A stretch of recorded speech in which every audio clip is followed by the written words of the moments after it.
Well, all right. Welcome to the Tina and Karen Do the Tube show. I am Karen. This is Tina. Tina once again choosing to introduce himself in the most strange ways. Is that Fozzie Bear? No, it's not Fozzie Bear. Who is that? That's Fat Albert. Yeah, it's Fat Albert. Hey, Is that how you see yourself? As a large black youth from the ghetto? hey. In one of my past lives, maybe. Who knows? I'm open to that shit. I don't know what happens after we die, but that's a future discussion. All right. We got a great show. Yeah, you have something to say at the beginning here. Oh. Thank you. All right. Anyway, You got a prepared statement. I decided that as much as I like the free verse way we do this show, I'd like to introduce the segments in a little bit more of a formal way, just so we can I remember when I was taking my radio broadcasting classes back in high school. They said you write your intros and you go completely free after that. And what they say, just by writing out your intro, you set out the foundation that it's going to go well. You think people have gotten away from that?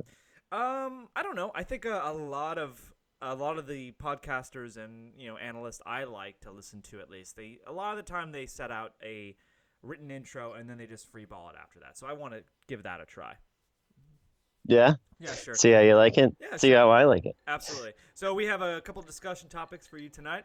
We are going to discuss Joe Biden's vice presidential pick, Kamala Harris. We're going to get some interesting insight about that pick from the two of us. But our main discussion for tonight will be the topic of music. Specifically the question, does music evolve or does it degenerate? So let's, without further ado, let's get into it. I give you two countering quotes about music. The first from Frank. Okay. The first from God damn it, Marty. Go ahead. All Don't right. let me interrupt you. All right, okay. It's just we're good. I give you two countering quotes about music. The first from Frank Zappa, a freeform musician of the 1960s and head of the band Mothers of Invention. Zappa quipped, "Without deviation from the norm, progress is not possible."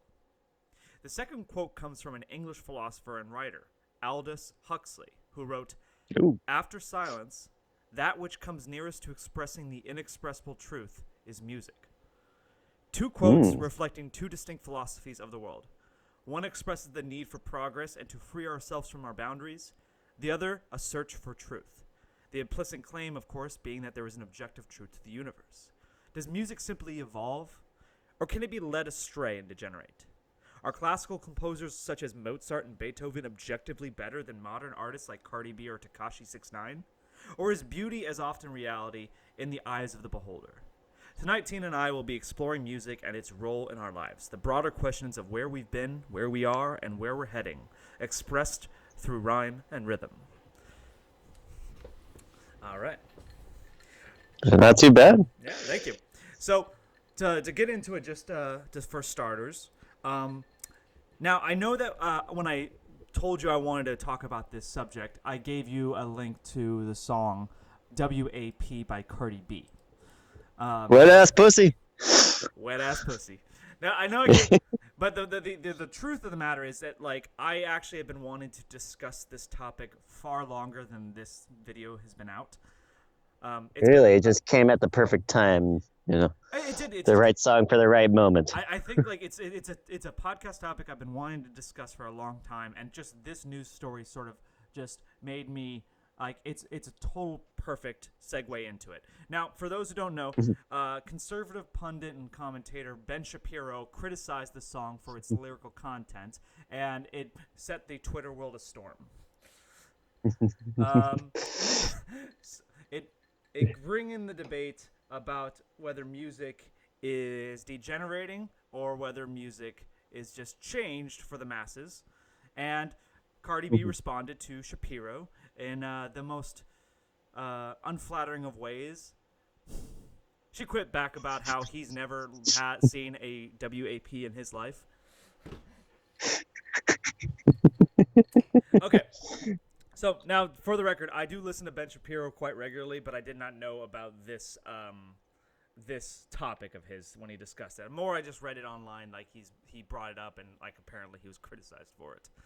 Apparently, it's not the first time he's brought up some issues he's had with Cardi B songs. That wouldn't surprise me. Now, before we even get even further into that, what is your opinion of Cardi B? She seems just like another Nicki Minaj to me. Maybe a little bit more slutty, but um, I, I mean, I don't have It's okay not. much of an opinion. I know actually she was really criticized a few years ago for disempowering black women because she gives off this kind of like ghetto persona, whereas like black women in music have been trying to push away from that kind of stereotype, like Beyonce and I'm sure there's some others, but this is just what I remember reading about. Well, the funny thing is, like, the black singers and songwriters who've been pushing back against that image of the ghetto black female or whatever, they've been around a lot longer than some of these more popular artists to come up lately. Like, Beyonce's been around since, like, 2000. Rihanna has been around since, like, 2005 or something. And but Cardi B and Nicki Minaj, they're relatively more recent. I believe Nicki Minaj is retired from making music at present. Oh, wow. Yeah, I think she just had a baby and she said she wanted to step back, but who knows how long she'll step back for. Okay. Well, it sounds like you don't have a strong opinion about Cardi B either way. I've heard her music before. I don't dislike it. It's not my go-to, like, oh, let's throw some Cardi B. I got introduced to Cardi B through my coworker who liked one of her songs, and I can't even remember what it was. But he admitted after that was the only song he liked of her. He hated the rest, and he hated her image. But he liked one song of hers, and I listened to it, and I thought it was kind of there was some really good jabs and lyrics in terms of like dissing. I don't know. I mean, there's something about like the rap world where a lot of songs are about diss. They try to say F you in the most creative way possible, and I like that. There's that one song by what's her name? Shit, the bigger woman. Oh, and the same currents of the WAP song. No, not on WAP. Lizzo. She does. Oh yeah. She does. I actually like her music, and she's actually a lot of her lyrics are actually very creative. But we're not talking about Lizzo today because we're talking about Cardi B because this song WAP, standing for Wet Ass Pussy, has reached #1 on the Apple podcast. It's #1 on Spotify downloads. It's #1 for Apple downloads, and it's got nearly 100 million views in less than a week on YouTube. So it's clearly skyrocketing. Crazy. I know, it's very popular. The question becomes, is this a new trend, or is this sort of a flash, like flash in the pan? Is this something for things you'll see in things to come, like this whole sexualization of songs, or is this just sort of like the novelty of like this is so risky? Risque that it just catches everyone's attention and then they move on fairly quickly. Exactly. What would you say? I think it's a song you move on from. I think some of those more risque songs tend to not have that. They got the shock value, but I don't think they have the replay value so much. I would agree. In the long-term scheme. Okay, so you know what this song reminds me of the most? Mm-hmm. It wasn't that long ago, about 5 years ago. Nicki Minaj's Anaconda. And do you remember there was a controversy to that song? Like it was this is too much. This is going too far. This is just blatant like striptease and porn. This isn't. Well, it was a women's homage to Baby Got Back, right? I wouldn't call it a woman's homage. It was Nicki Minaj's homage. I don't know if women. Yeah, I guess more her, but still, she represents women. She does not represent women. Do you think all women would support Nicki Minaj? I've met more women than not who don't like Nicki Minaj. I guess I'm trying to say like she represents the other side, the other side of the coin, One. All right. Okay, because that's she's portraying men in the same light as was it Busta Rhymes Busta did Rhymes. in his song What's "Baby Buster? Got Back." That was that Buster? That wasn't Buster I, Rhymes. That was Sir Mix-a-Lot. Sir Mix-a-Lot, yeah, Okay. I get those two confused as well. Okay. Um, but yeah, I mean, I think she even had to pay some royalties to Sir Mix-a-Lot because she used some of the, at least some of the music or a verse or two. Well, it uses the the same Mhm. riff. The whole thing is it's not a rip off. Yeah. So when people think about rip offs, I think of the biggest example being Vanilla Ice ripping off Queen. Oh yeah, all time Yeah, that for was sure. yeah, well like that was what do you call it? The Under Pressure, the song by David Bowie and Queen, and they take the exact same track and he raps over it and he claims that it's a different track. Because he added a ching where there wasn't one before. Like I remember there's a very funny clip of him going like, "No, their song is ding ding ding ding ding ding, and my song is ding ding ding ding ding ding ding ding ding." It's stupid. But okay, so I You bring know up they were doing a movie on Vanilla Ice. I You would know not who's playing Vanilla Ice? Vanilla Ice. Eminem. No. Eminem. Dave Franco. Dave Franco? Isn't that the brother of Yeah. I don't James, the infamous James Franco. Okay, so I love the Disaster Artist, but I remember thinking when Dave Franco was cast as Mark, the character or whatever, the Disaster Artist, which is about the room. Yeah, yeah. Okay, for those who don't know, it's about the worst movie ever made. And I was just thinking, like, he was a terrible casting choice. I think it was nepotism because, like, the actual actor who plays Mark is, like, 6'2" or something. And Dave Franco, I'm pretty sure, is, like, a midget. He's small. He's kind of seems like a less weird version of James Franco. He is. But he's also, like, got that kind of high-pitched, nasally voice. Like, how could he play Vanilla Ice? Really? I don't know, but that's who they chose. Oh, that's a terrible choice. I'd go James Franco every time. I would honestly just um, cast Eminem. Have Eminem play Vanilla Ice. I think it'd be funny. I could see that. Yeah, I think he's got the look. Okay, so But going back to back to music. Yeah. back to music. Okay, so I bring up Anaconda because this is actually important towards my argument. So Mm. Anaconda, when it came out in 2014, their YouTube's video had 24% dislike to like ratio. And this song WAP by Cardi B, still relatively new, only 11% dislike. So less dislikes comparatively so far. Right. And I would argue that the song is far filthier and objectively worse. So Would you say it's indecent? Oh, it's definitely indecent, but that's not what I want to You talk about. Let's go into the lyrics a little bit. okay? Okay. Okay. You got to pull your own Ben Shapiro remix. I actually I didn't never I still have not seen the video of Ben Shapiro reading it or any of the remixes. I just heard the story that he had talked about it, and apparently it went viral. But I didn't know This is your viral moment, Jet. Okay, Oh great. God. It's okay. Let's read the lyrics and let's talk about. Do you think that there's anything off-putting about these lyrics? Okay, listen. There's some whores in this house. There's some whores in this house. There's some whores in this house. I said certified freaks 7 days a week. Wet ass pussy make that pull-out game weak. Yeah, you fucking with some wet ass pussy. Bring a bucket and a mop for this wet ass pussy. Give me everything you got for this wet ass pussy. We can keep going, okay, I'll keep going a little bit longer. You tell me when I can stop. But like, beat it up. Okay. I'm not gonna say it. N word. Catch a charge. Extra large and extra hard. Put this pussy right in your face. Swipe your nose like a credit card. Hop on top. I want to ride. Do a kegel while it's inside. Spit in my mouth. Look in my eyes. This pussy is wet. Come take a dive. I don't need to go much further on than that, okay? So I think that one really like gets into the the more graphic Well, that part of it. I think.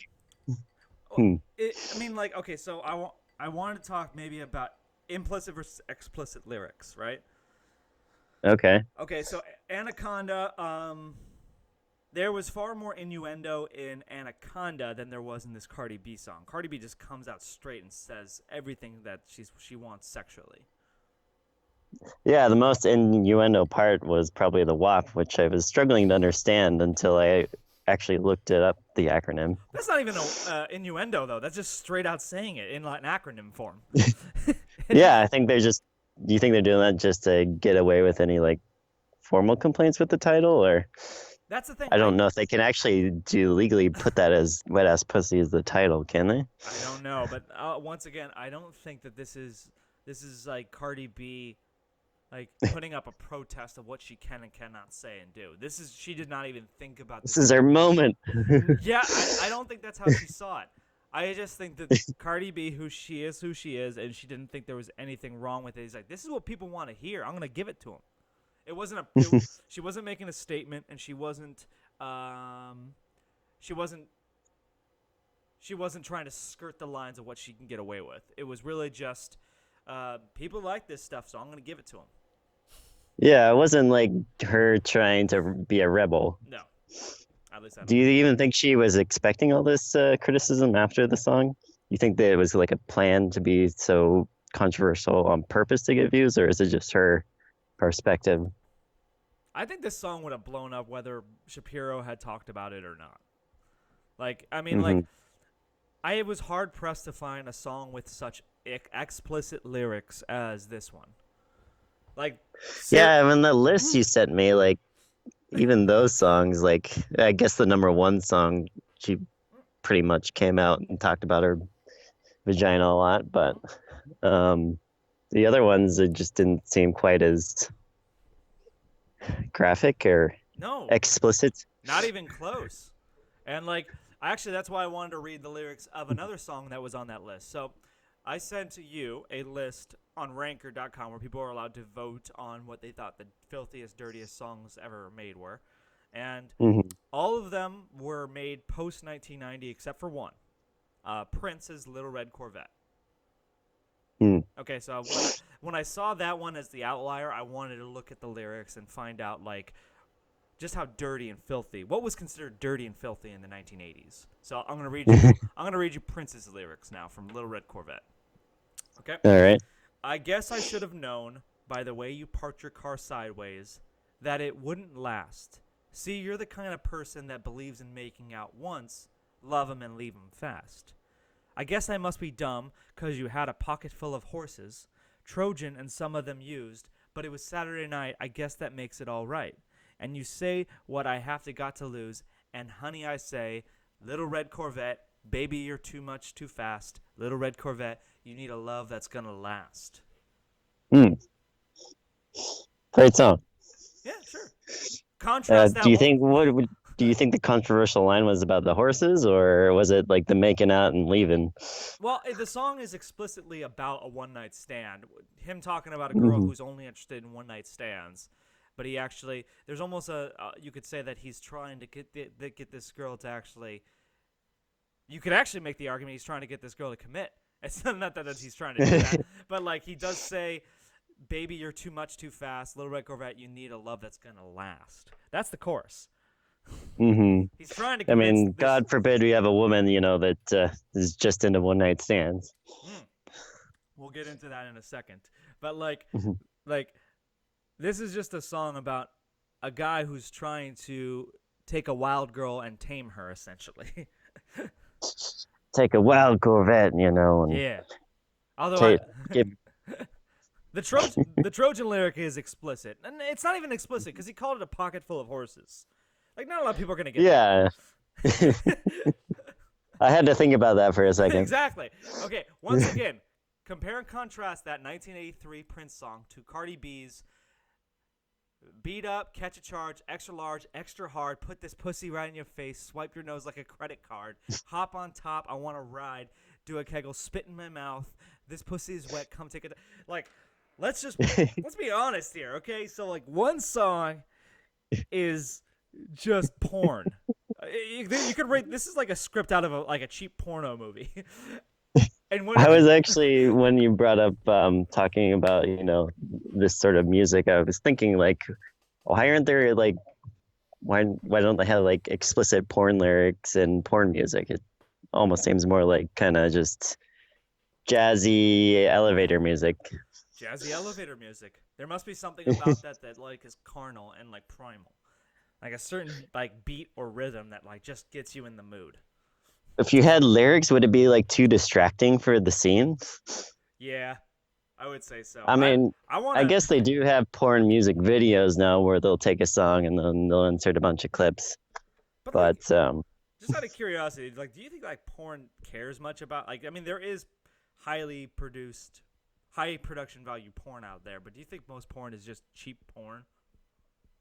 I think it's all cheap. It's But all it's all amateur porn. Like, so I don't think it's there's all indie, yeah, I know, but that's the thing. Like, there's just like the internet really broadened the horizon for people like porn producers out there, people who wanted to aspire. I was doing my research. They were kind of talking about how the features in porn was becoming less and less because it's just becoming more clip content. Well, right. There's just so many options out Yeah. there. Yeah, where's the 45-minute feature, Mm-hmm. Well, yeah, I just don't. How many people get through a full 45 minutes of porn? Really? I don't know. Okay. But getting back on track just a little bit. Shit. I think it was worth bringing up. No, it's I mean, we're talking about the most explicit stuff in the music they use for it compared to, mainstream pop music and what we consider, explicit lyrics. No, absolutely. All right. We set sort of the stage. Do we want to talk about the actual discussion at hand?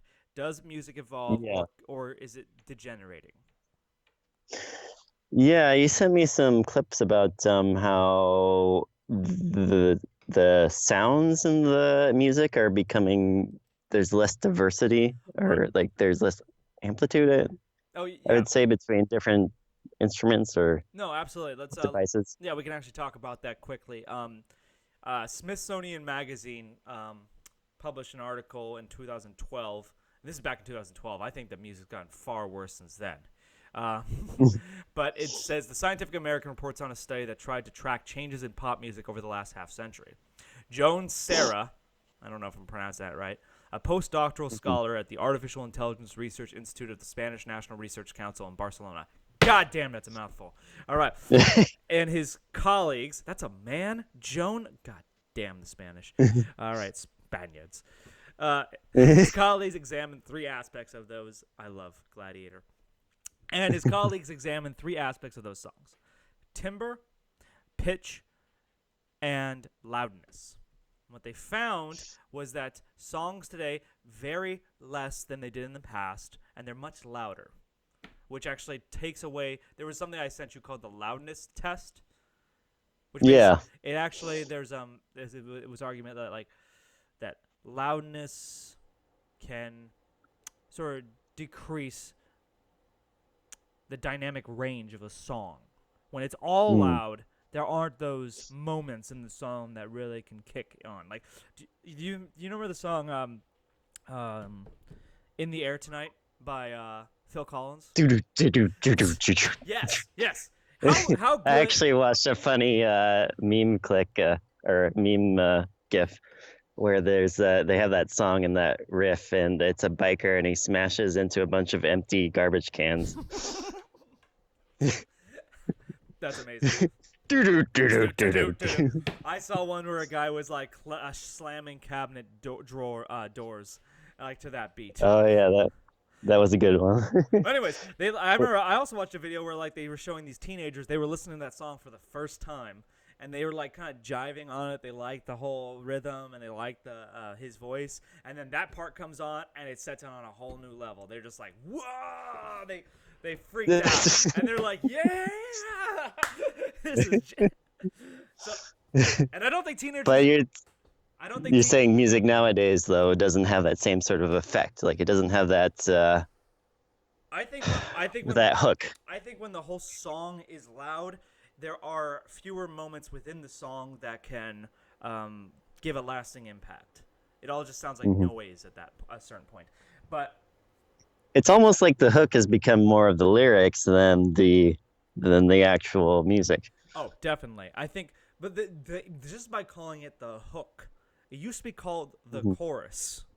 Now every song is about the hook. Because what they're Hmm. trying to say is we need to get you hooked on like something in this song. It's more about Hmm. it's less about presenting us a deeper seated truth and a deeper seated beauty, and more about getting your ears to listen to us. It's more commercial, is what I would say. Yeah. I Music. mean, since we've kind of invented a standard music or composed music, I guess, Mm-hmm. it's it. I mean, it started out with like 2 hour long, like symphonies, and I guess it didn't start out that way, but that was the peak culmination, like in 1700s and 1800s and whatnot, and then it's kind of slowly gotten shorter and shorter, I, these days. I would argue Like, that what's the average song length, we'd say, or at least pop song?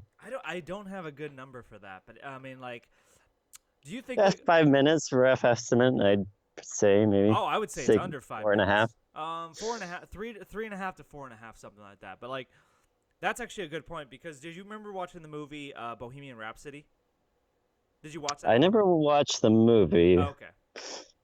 Well, there's a scene in the movie which is completely fictionalized. The all the members of Queen came out and said this never happened. But like a Mm. producer is telling Queen that Bohemian Rhapsody will never sell, it'll never be a thing. It's too long.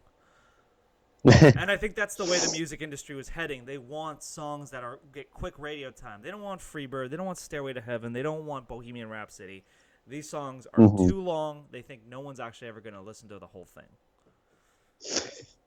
Yeah, that's true, actually. And you think with a shift towards like streaming, do you think we'll see longer songs come on eventually, or do you think they just want to get the ad in? So obviously you can't put an ad in the middle of a song; people will get pissed off. Yeah, I don't know. That's a good question. I do think that the music industry and some of the elite class, have a misconception of people. There definitely is a lot of those out there that think that this is the low attention span generation. Like we want things short. It's about Twitter. It's about these short posts. It's about memes. Like they're generally like quick scroll through them. You just attention span is so low, right? And yet Hmm. Joe Rogan and podcast industries are thriving, and they're usually with these hour to 2 hour to 3 hour length um, discussions of people just talking, and it's a Hmm. growing art form. It's a growing industry because there is such demand for longer discussions. Yeah, and with music, do you think you might see some? Do you think you might see a change in that? Like, say, because a lot of my roommates actually have had to switch to streaming in order to perform their sets, and their sets are usually like hour-long, things, but they're usually a mix of different songs. I enjoy that. A lot of the videos I'll just put But on. they're Mhm. DJs, so Right. it kind of like flows together rather than Right, song right, right, ad or right, right. something like that. I mean, but like when I that's one of the things I hate about YouTube, and I think why they want to convince people to go to YouTube Premium is because I hate the ads interrupting videos all the time. But a lot of the times when I'll just put on music in the background, I'll just find one of those like long mixes where like they like this. Hmm. It's not like a playlist per se. It's one song will mix into the next flawlessly, and it's just like a 2 hour long video. Yeah. So I mean, because of like iTunes and streaming, I think you've really seen the death of the album almost. Like it's all about singles now. absolutely, I'm glad you say that because actually I've got some numbers to back that up. So in Mm. 2007, there were 500 million units sold, as in records sold, albums. Hmm. So 500 million. In That's a lot. Yeah, it is. In 2019, only 112. So Well, almost one. millions. Yes, 1 million. So Okay. less than a quarter of the what it was just like 12 years ago. Now a lot of that could be pirating, but I don't think that's the majority. I think the majority is people just want singles. Yeah, I mean, what Cardi B song has almost 100 million views. You know, Hmm. Okay. that's not let alone like streams and whatnot. So let's talk about music evolving to reflect a culture versus music degenerating to reflect a degenerative culture. You think the music just evolves? I And do. okay, and I think it takes a natural step of was it oh God, the Darwin and the the fittest to survive. yes, so natural selection, like traits that are deemed more fit, survival of the fittest, traits will beat out Yeah. other traits. So, in that sense, you would say that like Cardi B is almost objectively better than Mozart because evolution. Not. Did Mozart have like ghost producers that helped him out, or? I no, he was one of those child prodigies. He was Justin Bieber of his time. Um, Because like Cardi B arguably probably didn't even write the song, right? I don't know. I mean, I don't want to. I really don't know. So I don't want to say that she doesn't produce a song. I can't. I'm not going to put it past her that she's capable of producing such just trife because it is. But Mm-hmm. if she doesn't produce this own music, she just wants to sing it. The fact that she wants to be attached to it too is almost kind of sad. What does that say, really? But so, if a music evolves, then you would have to almost say, just based on how evolution works, Cardi B is objectively better than Beethoven. Within the commercial environment. Well, let's not talk about the commercial environment. Let's talk about just like in terms of like, I see music as a reflection of truth and beauty. And like, there is an objective truth and objective beauty to the universe. And songs can either. This is how like we can tell good art from bad art. Because like it's just instinctual. You don't have to explain it. You just feel it. And when I listen to this song, I feel, God, I weep for humanity. Like, I don't know what you feel when you hear that, and you might just say like, hey, to each their own. Everyone listens to what they like, and fine, that's cool. But can you actually tell me that this song actually has any sort of truth or beauty behind it, or is it just sort of? Okay, here's a question: do you think love or pleasure is a higher virtue? Love or pleasure, higher virtue. Obviously love. Okay. I don't think anyone could argue is pleasure a virtue. So, I bring it back to that. There were more songs about love in the 1950s, 60s, and 70s than there are today. The songs today that are popular, we bring up Cardi B. This song is 100% about sex. There's just, and it's explicit. There's no argument that this is about sex. Once again, put this pussy right in your face, swipe your nose like a credit card. It sounds like a bird song. A bird song? I'm just kind of thinking like why we have music in general. Is I think a lot of evolution theorists would say it's kind of like a mating call almost. Display of good genetic traits. Yeah, but that's actually worse and more scary. No, I would agree. It is scary if you think about it like that, if you want to boil it down. I think music reflects the times we live in, right? I mean, this song. I think music for at least humans reflects more culture than, say, for like animals. But I would agree that like you're right about birds. They're mating calls. Mm-hmm. So music in a way is about mating calls. But like, there's a big difference between the Temptations singing "My Girl" and Cardi B singing "Wet Ass Pussy." So you're right. Yeah, there's a lot. They're both mating calls. You're right. They are. But they speak to different virtues. I mean, you can have a mating call that, it sounds unbelievable and yeah, this person has good genetic traits and can sing and come up with complicated stuff, but the song itself could have a totally different meaning than the display of it. I'm sorry, could you elaborate? What do you mean? I'm saying like it could be. It's okay. I don't know. I don't know if I could explain that again in the same thought process. Tina. Are you taking a contrary point of view just so we have a better discussion, or do you really believe that music evolves and this is high quality art? I I think it's high quality art. Ah! My God! I Wow! don't think the song would be the same without the video. I think What? the music video adds a dimension to it, whereas if it was just the lyrics, I don't know if they would have put that out there. This is reminiscent of Shakespeare, really. I must say. Oh, I could totally see thank Shakespeare. you. I could totally see Shakespeare writing stuff like this. And Shakespeare was controversial for his time, but like, I guess that is so. Go back to the Frank Zappa quote, right? Hmm. Shoot, I'm gonna have to bring it up because I don't want to paraphrase it. I want to actually say it. Hold Hmm. on. The Frank Zappa quote: "Without deviation from the norm, progress is not possible." So, an argument could be made that this song is pushing the boundaries of what we're allowed to discuss and therefore freeing us. I'm making your argument for you here, man. Thank you.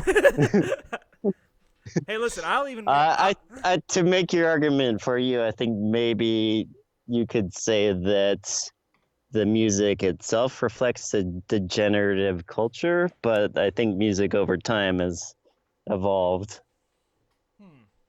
um well, if the music reflects the culture that we live in, once again, I think okay, do you think culture degenerates or does culture evolve? I think culture does degenerate. Okay. That's an interesting perspective. So music Mhm. only evolves. It's the culture that degenerates. Yeah, it, I guess cultures degenerate when they fail to self-sustain or um, they just start to divide, I guess, instead of come together. I would argue that um, if this song reflects the broader culture, it is not sustainable. I don't think that I would argue that like a society and a culture that values love above sex is sustainable, and the vice versa. A society that just values sex will degenerate. What do you think has been like the most culturally significant American or Western culture song, Western society song in the last decade? In the last decade, the most significant, relevant song of the last decade. Yeah. Ooh, that's a good one. I could make an argument for maybe the artist, but I don't know about the song. Lady Gaga. I was gonna say Taylor Swift. Oh no! See that? Oh no! No! No! No! Yeah. No! No! No! No! No! No! No! No! No! Here, we're gonna be in a huge disagreement here if we're gonna talk about this. Taylor Swift. Okay. Okay, no, listen. Taylor's early Taylor Swift, 2008 Taylor Swift was great. Hmm. She's only gotten worse with time. Lady Gaga, I think, has kept her level of has kept to her level. Throughout, I would say Lady Gaga has been the most impactful musician of our time. Impactful. Yeah.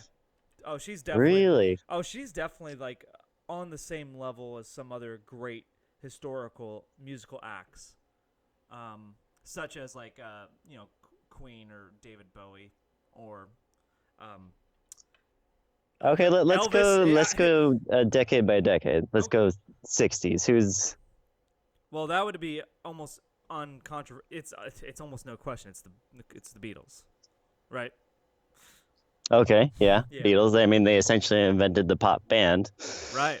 No, Beatles were by far the most influential and impactful band of the 60s. All right, so 70s, there's much more debate about the 70s. 70s. I'm trying to think what band was known for I would kind of associate Beatles more even with the 70s as well. No, that can't be true because the Beatles broke What up are in you thinking? well, the Beatles broke up in 1970. Okay, So so you might Beatles 60s, yeah, you might 70s.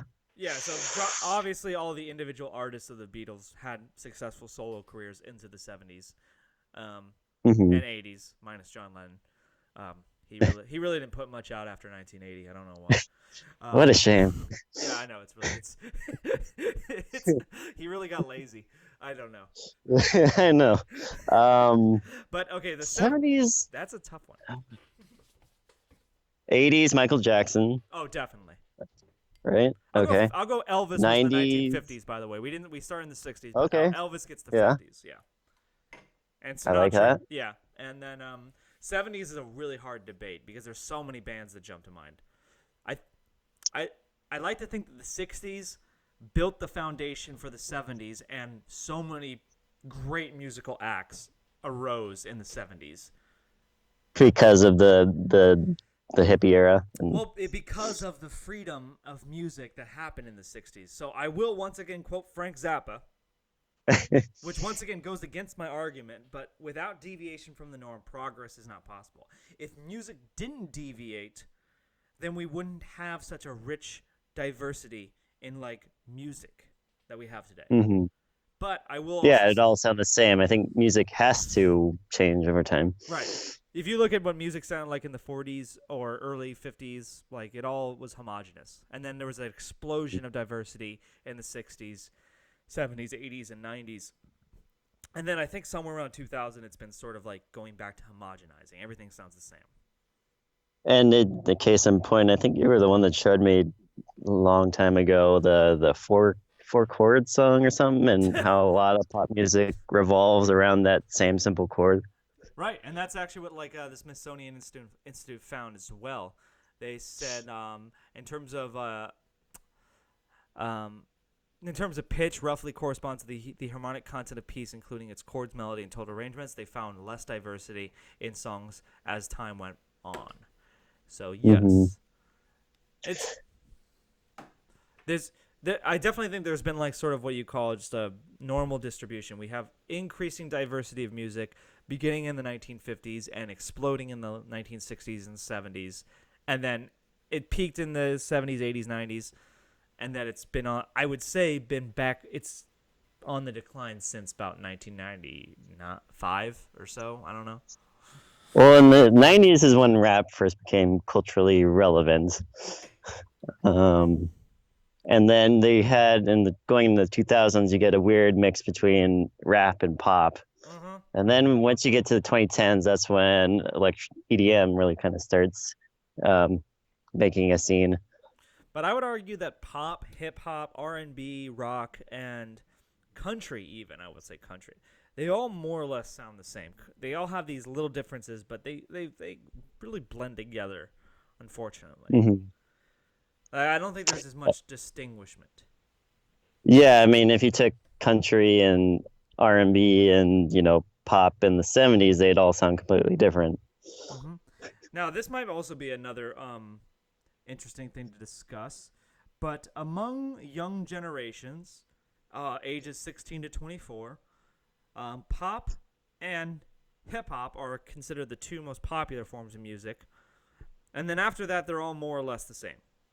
Rock, indie, classic rock are all, and rock and roll, I did not know how that got in there, are all more or less tied. Around 50% of the population enjoy it. And then the rest are all below 50. You got like classical, instrumental, R&B. Mm-hmm. R&B is on the decline. That sucks. Show tunes. That really sucks. I'm Show tunes? definitely. Oh, God.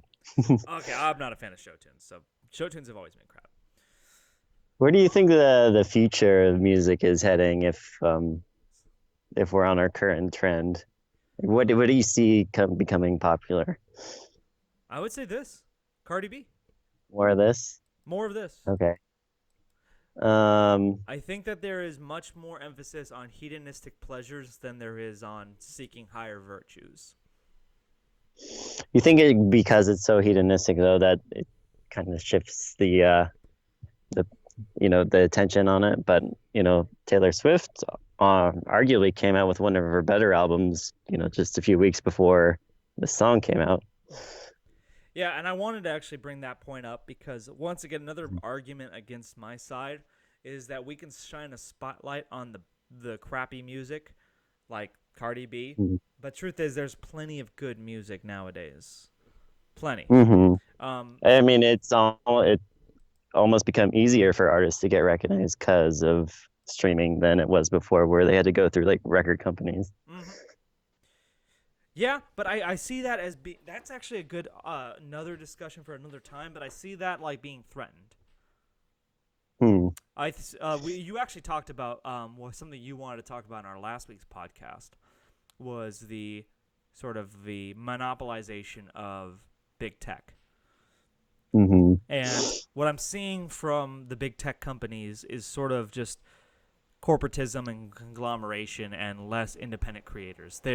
YouTube is on like a war with independent creators in favor of big media. So Yeah. I am in a little bit of concern that like because we had this last decade, this decade of YouTube freedom, this last 15 years where really any creator could come out who had something to say, a funny joke to tell, a great song to produce, an insight into something. They could come out and make it, and it was beautiful. I want the internet to Hmm. remain free. And the problem with big tech companies is they have so much power um, that I would love, in a perfect world, I would just love. There is no what you call barrier of entry. Like, there's nothing that Hmm. prevents another company to produce a website that people will use, like that they use at the same level as Google or YouTube. But Hmm. it's so damn hard like to compete with those giants. They're fucking behemoths of companies. Yeah, I mean, how do you create a platform nowadays that is essentially the same thing but more honest? You can't create a different Google now. Like, It would be hard. It what would it was would that? Bing's like number one search result was Google. If that's true, I think that's amazing. Oh, that's hilarious. I think it is. Bing's number one search vote is Google. Give me the Google Bing. It's for everyone that's using the Microsoft Edge, thing, and Yeah. they set Bing as their like the default browser, but people want to go to Google, so. I'm just so sad for Internet Explorer and Microsoft. But Microsoft has I been don't I don't know if it. Go ahead. I don't know. Microsoft has been doing this thing for a while now, where they tried to like um, follow the footsteps of Silicon Valley, and they do terrible jobs of it. The Zune, Oh um, God. and then there was like, and then Apple even had that brilliant ad campaign of "I'm a Mac and I'm a PC." You remember those? Oh yeah, forgot about those Yeah, actually. those are actually really good ads. And then like Microsoft comes back with, "I'm a PC and I'm proud. Ah, we're cool." No, it was so pathetic.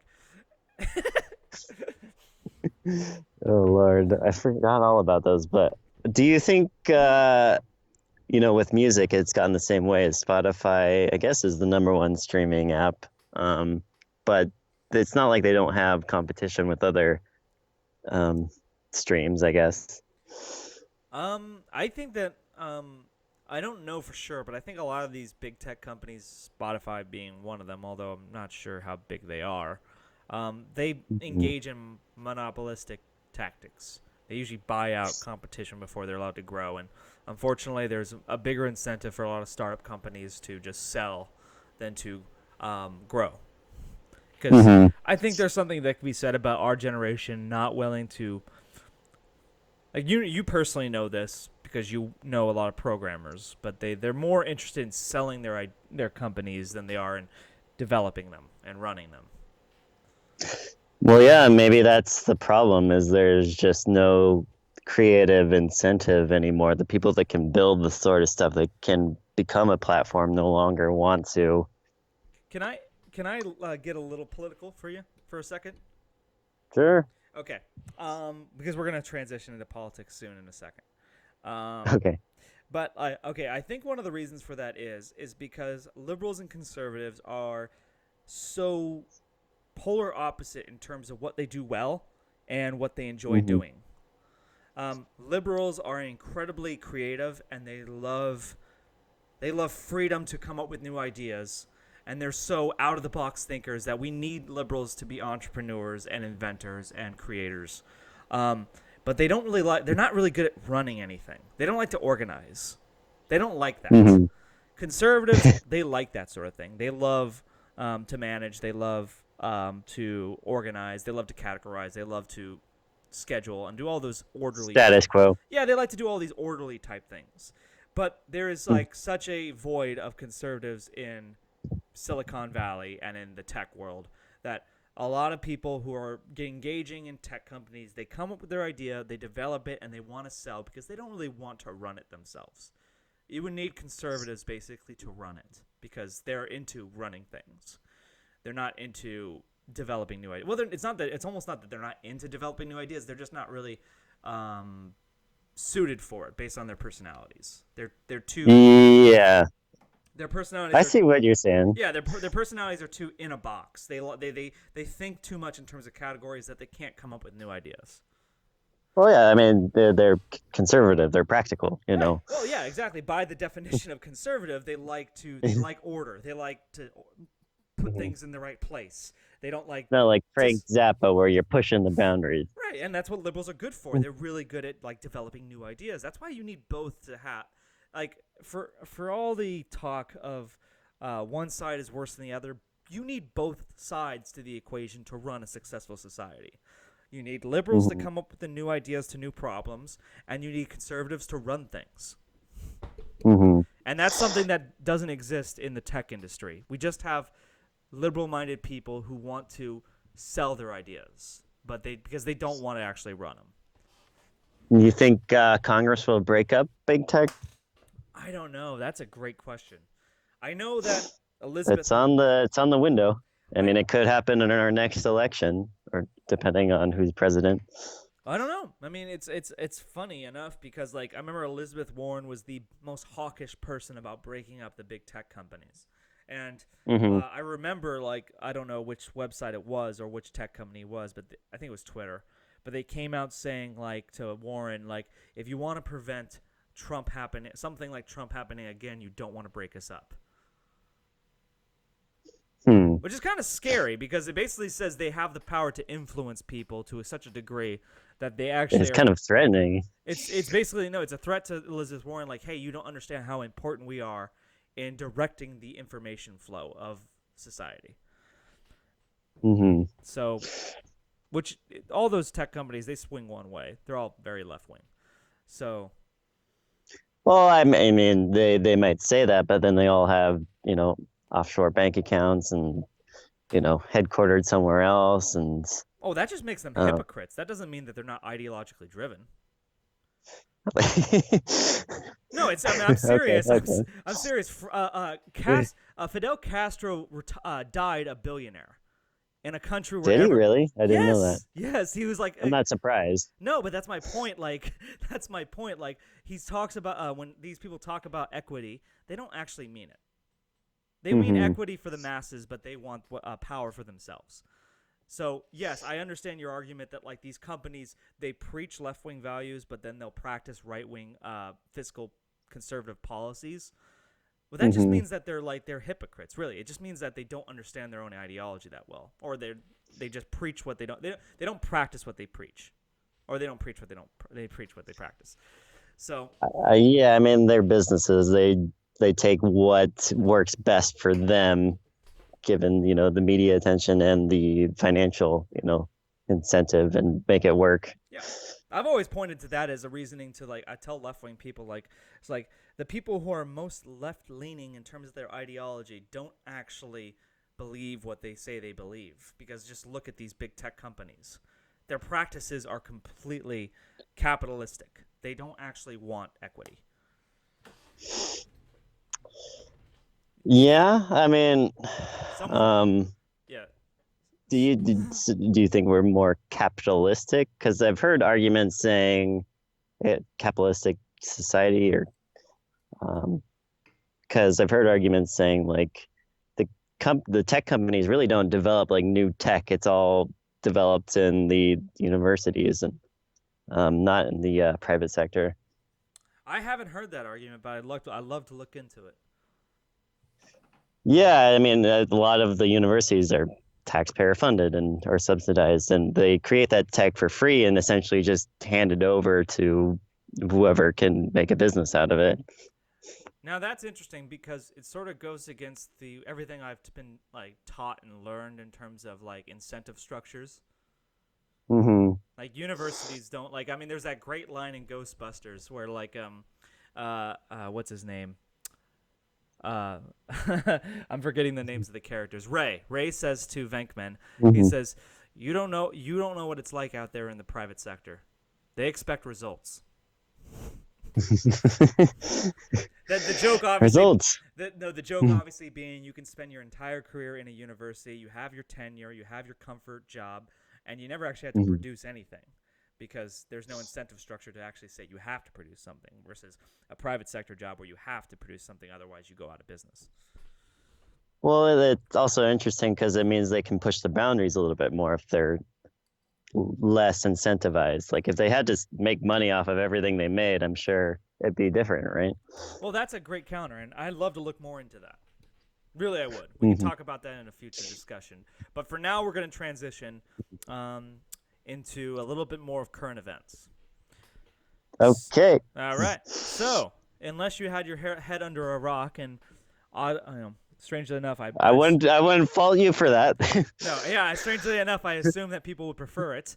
Joe Biden has made his vice presidential nominee pick. He chose Kamala Harris, senator from California. Um, and before we get into it, I want to get your take on it. I because I've made my opinion known and very clear that I'm not planning on voting for Joe Biden. Um, Hmm. there was if he had picked Tulsi Gabbard as his running mate, I probably would have. He didn't. So I'm curious to getting your perspective. But first, I want to get another drink. Is that okay? All right. Okay, great. You might need one.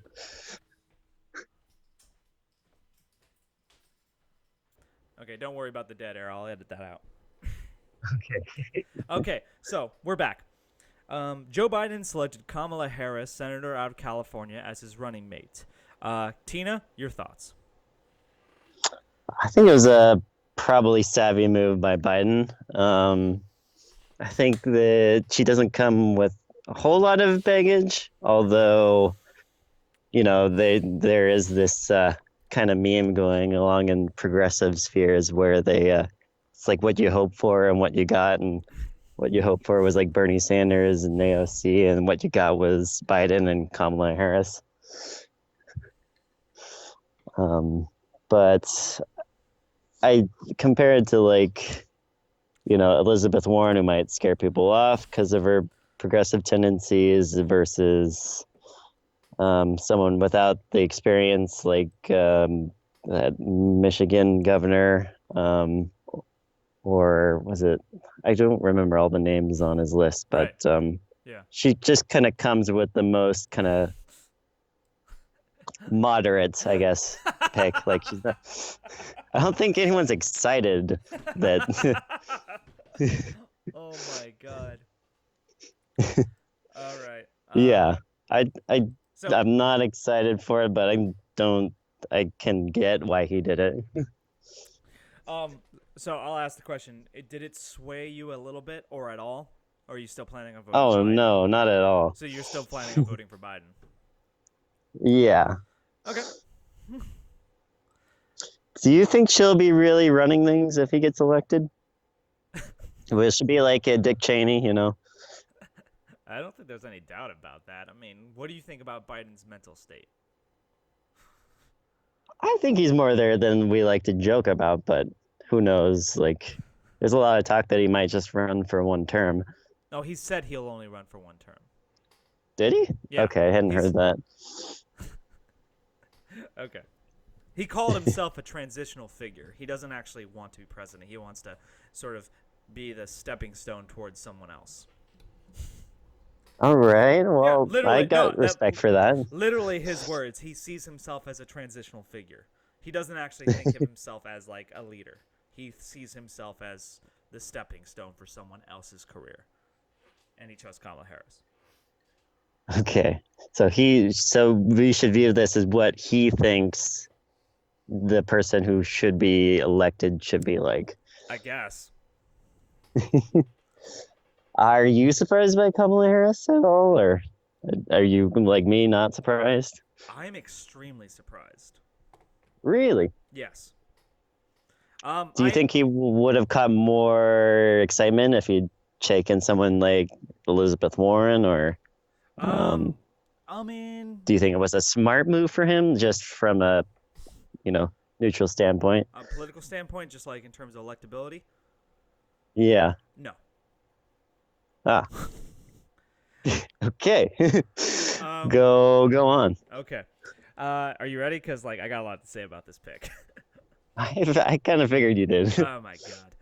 Okay. I think it's Joe Biden. Biden basically admitting to the country he wants to retire. He doesn't want to actually get elected president. He just wants to be left alone.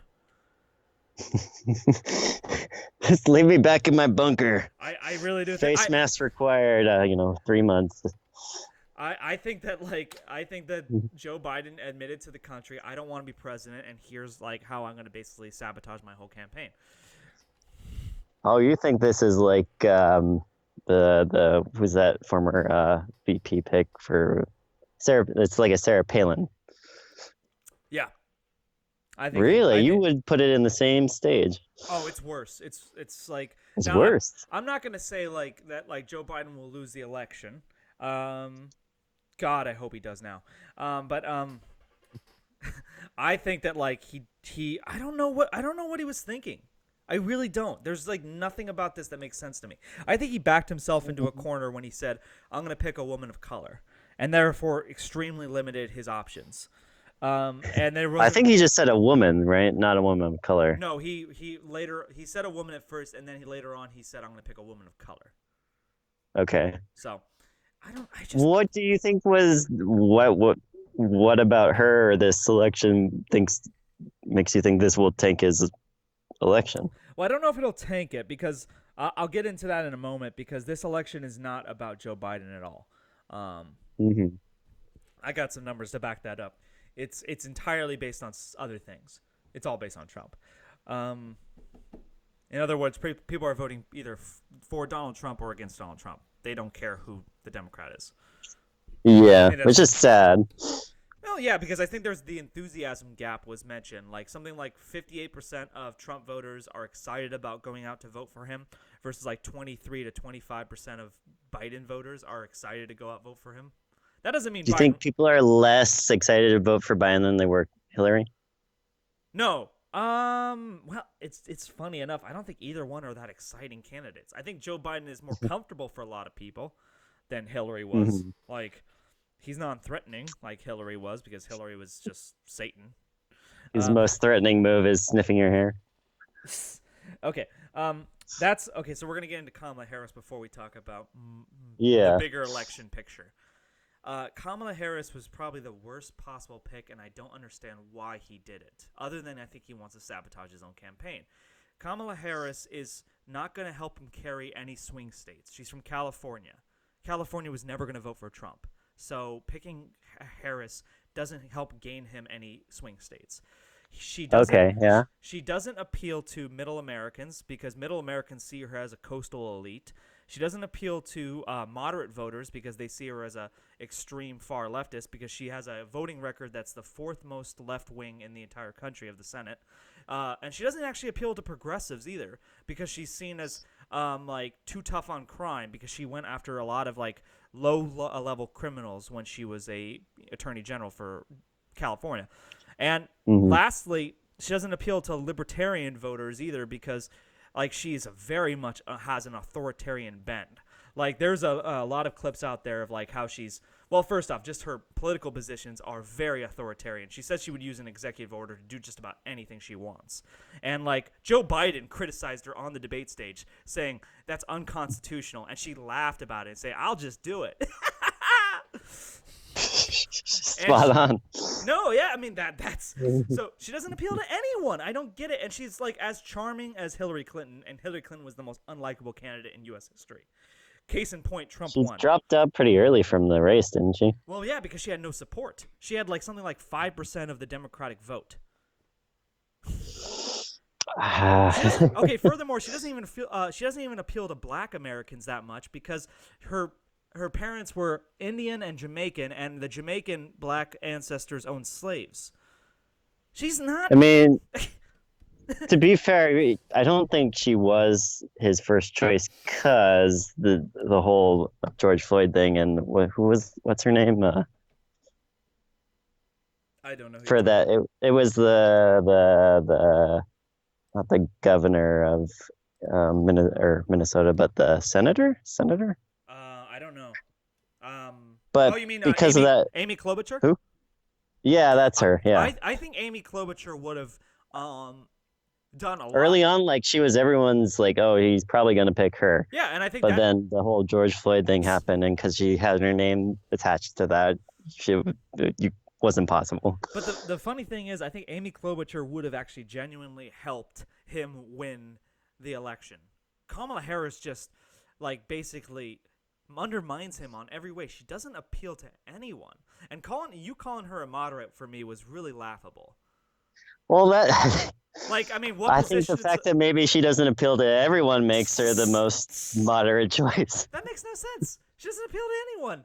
Like, Exactly. the only people she appeals to is the hardcore identity politics acolytes. They say we have to have a black woman. Okay. But she doesn't appeal to moderates, and she doesn't appeal to progressives, and she certainly doesn't appeal to libertarians, considering that she laughs about how many things she's going to do by executive order, which Joe Is it really Biden. ironic that she doesn't appeal to progressives, even though that she apparently is one of the has one of the more leftist agendas? Right, exactly. No, it's funny enough, but it's her takes on crime that make her like. The most unappealing. Did you ever watch Tulsi Gabbard's takedown of Kamala Harris? I loved it. It was okay. So Remind me. okay, so Tulsi Gabbard basically destroyed Kamala Harris's presidential campaign. Kamala Harris is polling somewhere around. She canceled her. Yeah, no, but she exposed Kamala Harris is what she did. Kamala Harris was polling somewhere around 15%, which is not top of the pack, but it's middle of the pack before Tulsi Gabbard's debate performance. And then Gabbard basically exposed Kamala Harris's history as like as just like this evil person. So she brought up that like she went after truant youth higher than any previous attorney general of California. Basically, any kid who basically skipped school was put into like juvie. She exposed how like she actually withheld evidence that would set innocent people free, so that she could have cheap labor for the state of California. And she openly laughs about putting people in prison for marijuana charges when she smokes marijuana herself. I know that's the most ironic part. So she's not going to appeal to progressives, and furthermore, she's not going to appeal to moderates. So she says that she was okay. So let's get some of her policy positions. She's for abolishing ICE. So that's pretty hardcore left. She's actually for abolishing the Electoral College. She's for slashing the defense budget. She is for using an executive order to produce a mandatory buyback of over 5 million assault weapons, which, by the way, assault weapon by their definition is semi-automatic weapons, which is the vast majority of guns that are legally purchased.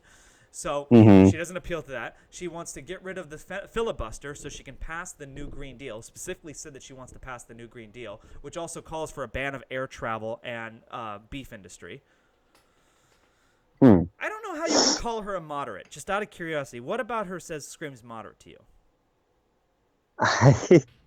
I guess it's the fact that out of all the choices, I think she would have pissed the least amount of people off. Or well, that was wrong. You think? I mean, I think people are disappointed. I don't know. They're pissed off. No.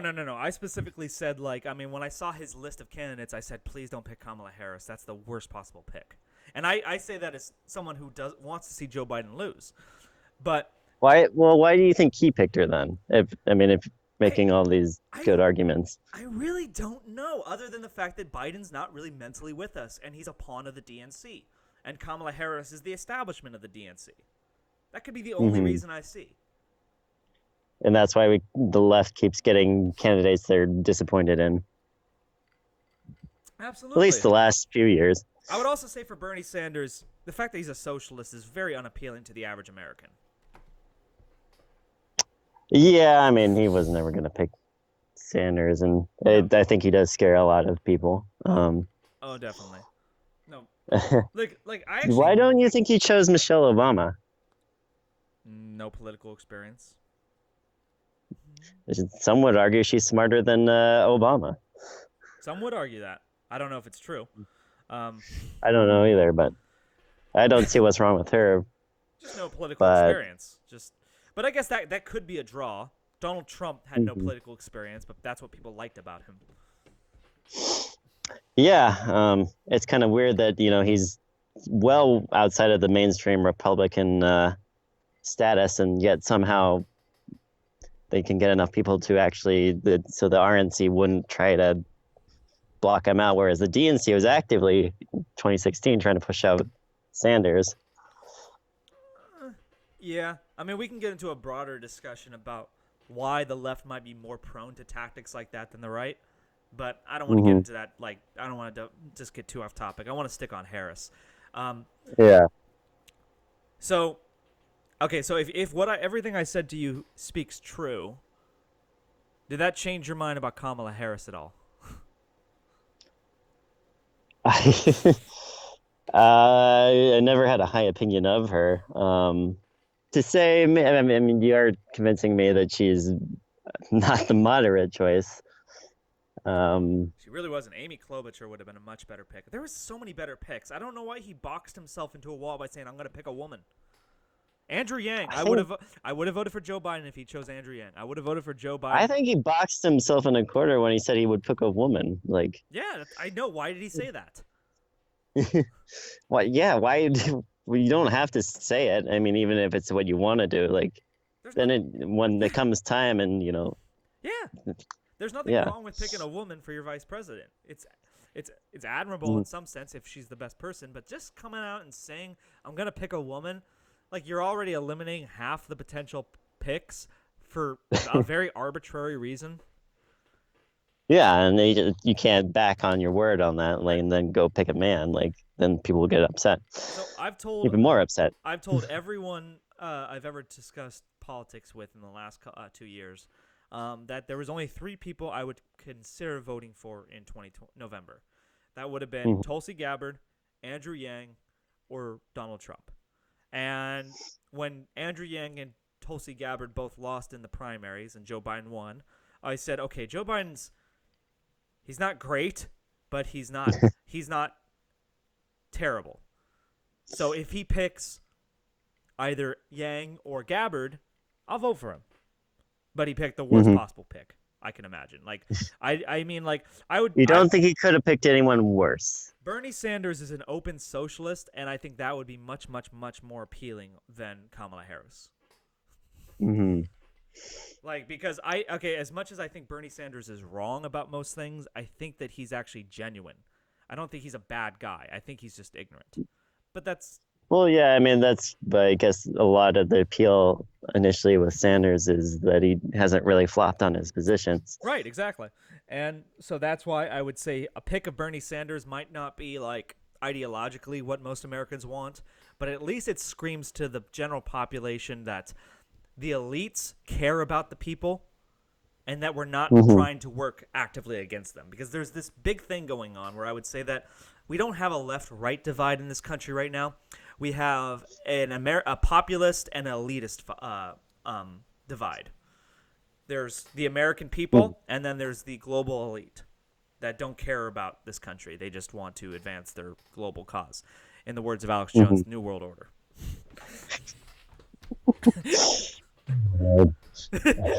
Um, so it's this does it. You're voting Trump in November. Oh yeah, 100%.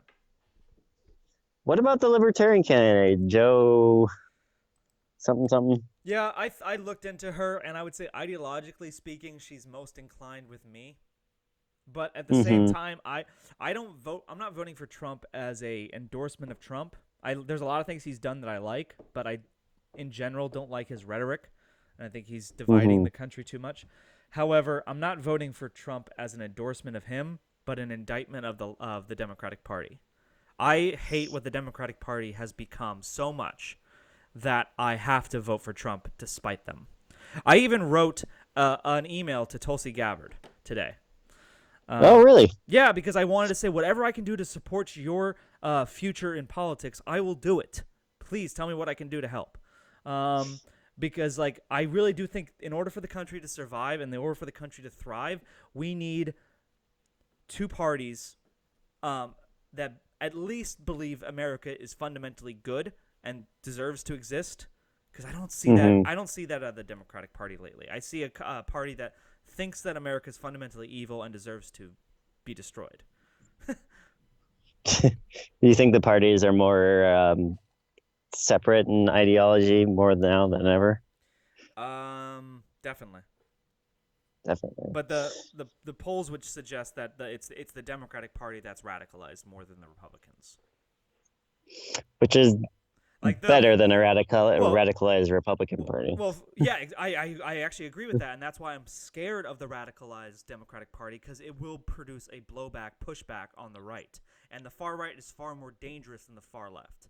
But the far left is so chaotic and self-destructive that they produce chaos that produces the far right.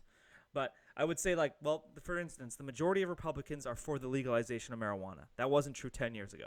The majority of That's Republicans, great. yeah, the majority of Republicans are for gay marriage. That wasn't true 10 years ago. The majority of Republicans, like, there's a lot of issues in which, like, they've just sort of basically said, okay, we don't care about that. We care more about preserving the family and growing the economy and protecting the borders.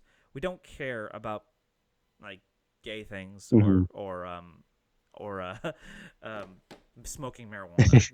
So there's an argument that can be made that well, it's not just an argument; it's just blatant. I can see it. The Republican is become moderate more than the Democratic Party. Now you look at Trump and you look and say like, how can you say he demonstrates a moderate party? Yes, he's very volatile. But his policy. Oh yeah, I mean, there's a lot of Republicans that would openly disagree with him. Exactly. I mean, like just by his policy positions, he's actually one of the most moderate politicians we've had since like the 70s, basically. And furthermore, well, like you're saying, a lot of people like to call him a populist. Right. Because yeah. So, I think he's somehow both a populist, but because he's so rich, doesn't represent the elites in some way. Well, he was always like, I mean, if you actually look at Donald Trump and look at his interviews from the past, he's never been an elite billionaire. He's always been like dubbed the blue collar billionaire. And it's because he actually likes talking to people. Like you can find interviews with him from the 1980s saying like, I much prefer hanging out with cab drivers than I do these financiers, just because like he says like I like them better. They're just the average normal person, and like these other guys, I'm competing with them. I want to beat them. I don't want to like have dinner with them and break bread with them. I think I heard somewhere that most people say that when they're actually talking with him, he tends to ask a lot of questions. Listen, I have a lot of criticisms of Trump. But they're not policy positions. They're more about personality. And that's what I wanted to talk about. Like, this election has nothing to do with policies. This election has personalities. Or lack thereof. This election is entirely who has a more palatable personality, Biden or Trump. And it's obviously Biden. But there might be so many people angry with Trump that it could sway it's like you said, it's people voting not for Trump. Well, which was kind of like in 2016, although I think more people tried to convince themselves they like Hillary than they did. No, that was the story of 2016, was like Trump might have thought that they were picking him, but it was really just they hated Hillary. And this is sort of the same thing. Like, so I recently heard of a poll that basically polled prospective Biden voters versus prospective Trump voters. And they asked them, what are the reasons you're voting for Trump versus why are the reasons you're voting for Biden? And what they found was 29% of people who are voting for Trump said they like his leadership and they like his achievements. And then like 23 or 24% said they like his policy positions. And then like something like 11% of people said they like his personality. So not that many. And then something like 13% said that he's not Joe Biden. So they wanted to stick it to the Democratic Party. Compare that to 58% of Biden voters, they said the number one reason they are voting for Biden is because he's not Trump. They Isn't simply that sad? so they simply hate Trump so much that they just want anyone else. Anyone at all costs. And once again, I get it. He's very immature. He's very volatile. It can be somewhat appealing going back to something comfortable, old Joe. But policy-wise, Old Joe. but once again, I think most Americans don't think Joe Biden will make it through his first term. If you're voting for Joe Biden, that's why Donald Trump is like only attacking Harris. He doesn't really want to attack Biden because he knows that Biden's not really who he's running against. Well, that's a good probably that he's attacking Harris because like I think the more Biden stays quiet, the less he's shooting himself in the foot. That's very true. Like, why do you think he's been so? I mean, his obviously circumstances means he can't be like as public as one could, but it's almost to his benefit. Like they say they're only going to have like one debate this year, possibly. Yeah, and that serves Biden really well. And it sounds like it might not be even an in-person debate. It might just be a Zoom debate.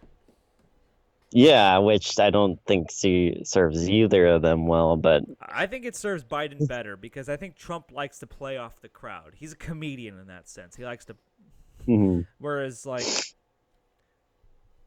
I don't think a debate would serve Biden well. Okay, so say Trump gets elected and we got 4 more years of him. Do you think there'll be riots? Oh, there will be tons of riots. Listen, I say this mostly as a pessimist. I don't think that like you don't think people would just be so like beaten down they'll just kind of like give up? That's what I wanted to happen after 2016. Like I've had a number of talks with my Democratic friends, and by the way, all of my friends are Democrats. I don't have a single Republican friend. I've had a number of talks that I said like, this should be a wake-up call to all of you to stop the identity politics, stop the Marxism, and actually get back to things that matter. Get back to environmental protections. Get back to healthcare reform. Get back to worker protections. Stop talking about like America's an evil place and then like we all should vote for like someone based on their identity versus their qualities. All that stuff. Throw it out the window. It didn't happen.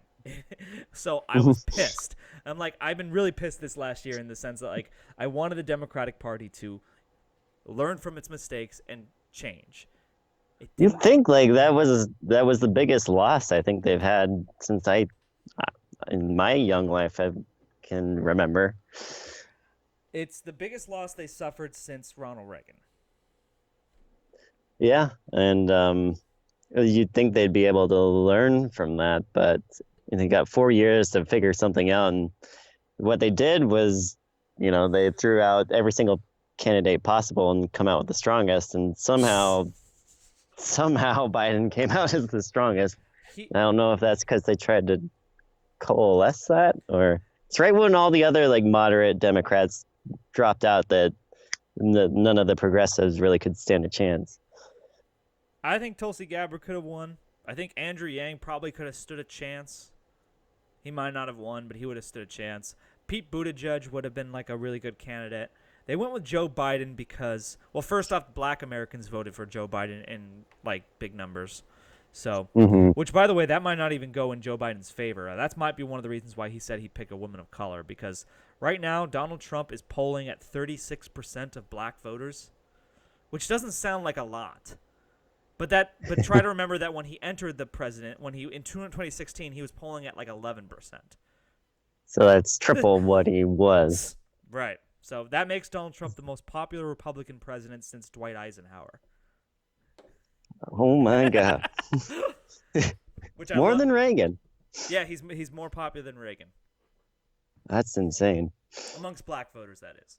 So I love to mention that whenever I hear Trump's a racist. Well, clearly black people don't think so. Yeah. So I mean, do you feel like giving up if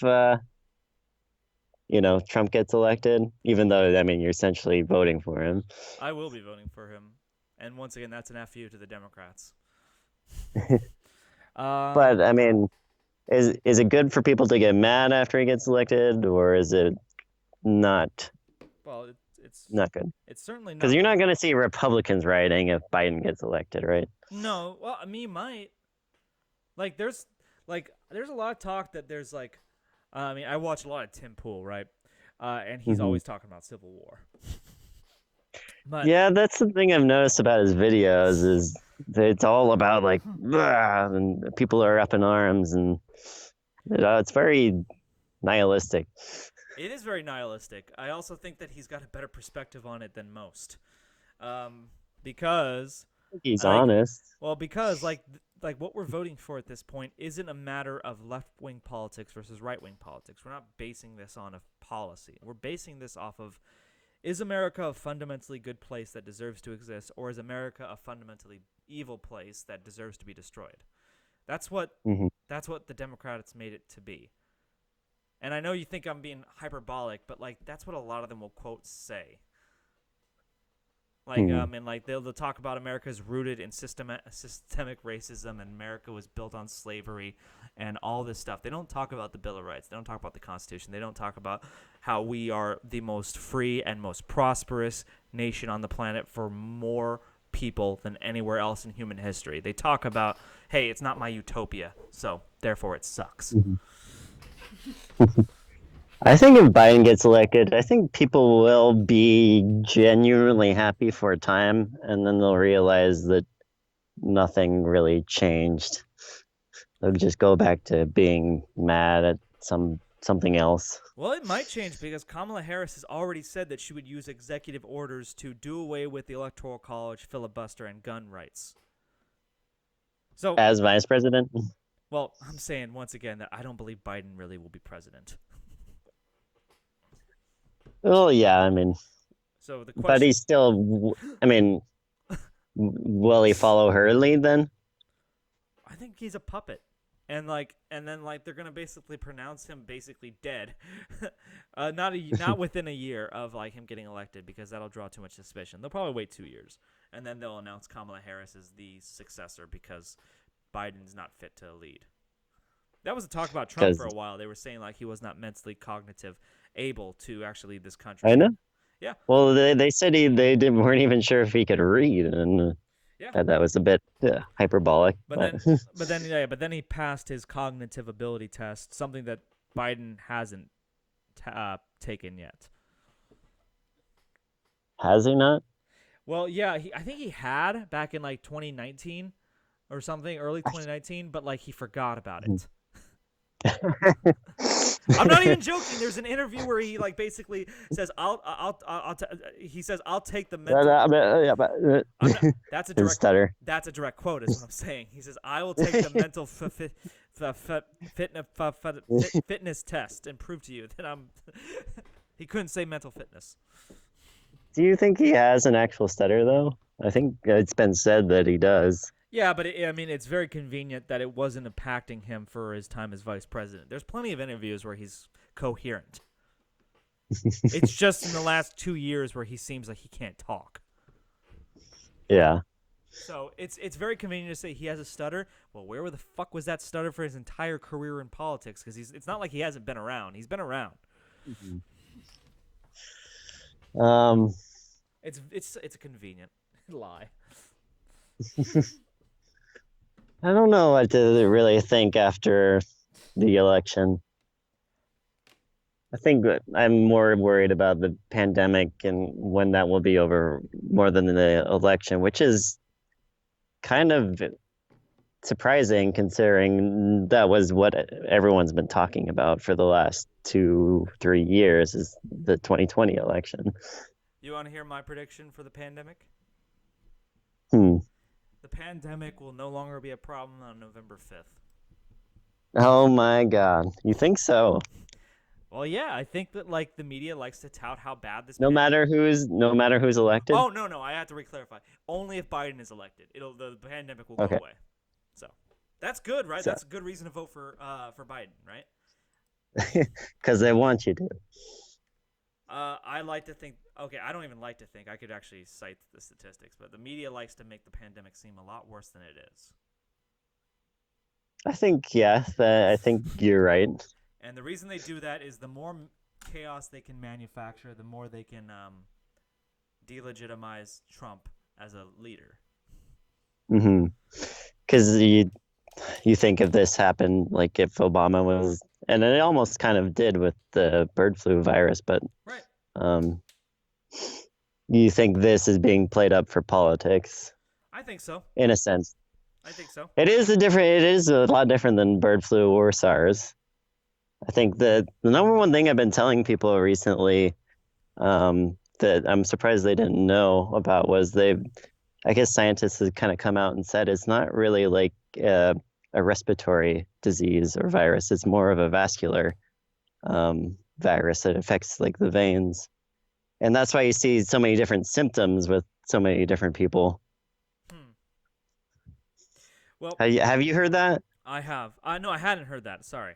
Mhm. So, Yeah, that's why some people lose their sense of smell. That's why like kids get what they call like COVID toes, and why it doesn't seem to affect some people.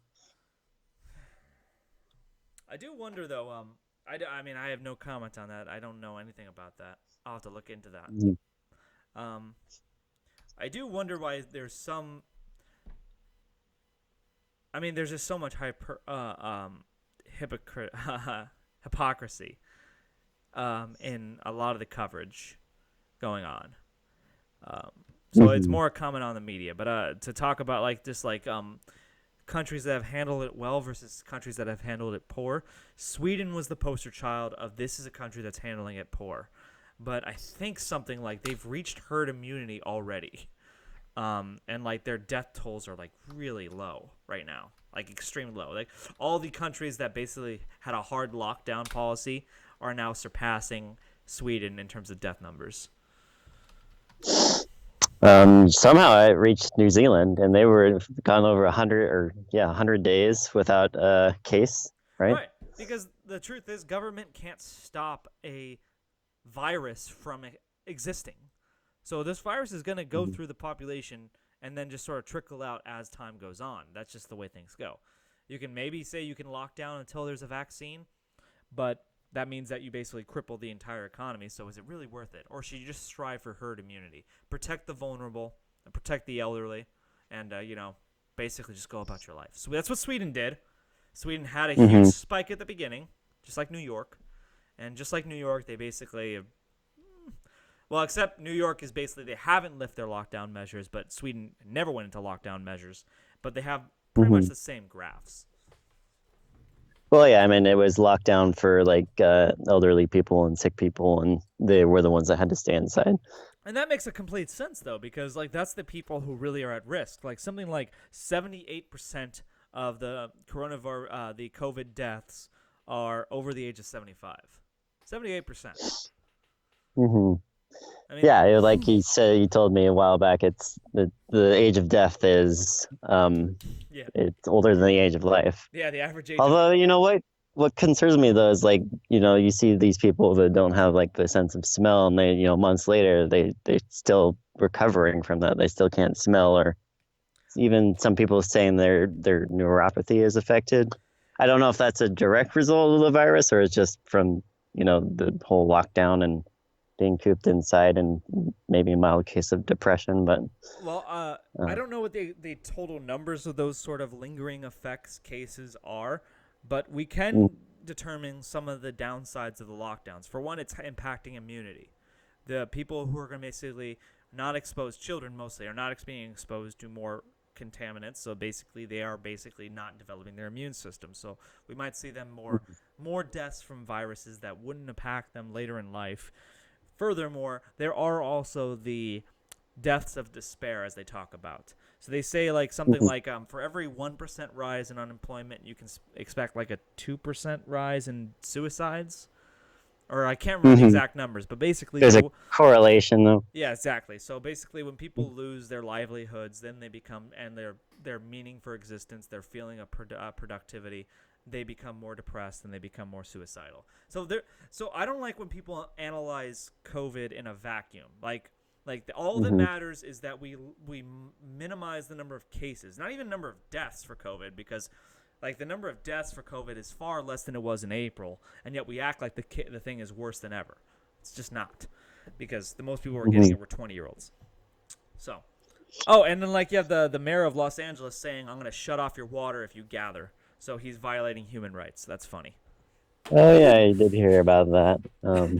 So, what do you think about that? I mean, Los Angeles County is one of the most affected counties right now, right? Correct. Oh yeah, yeah.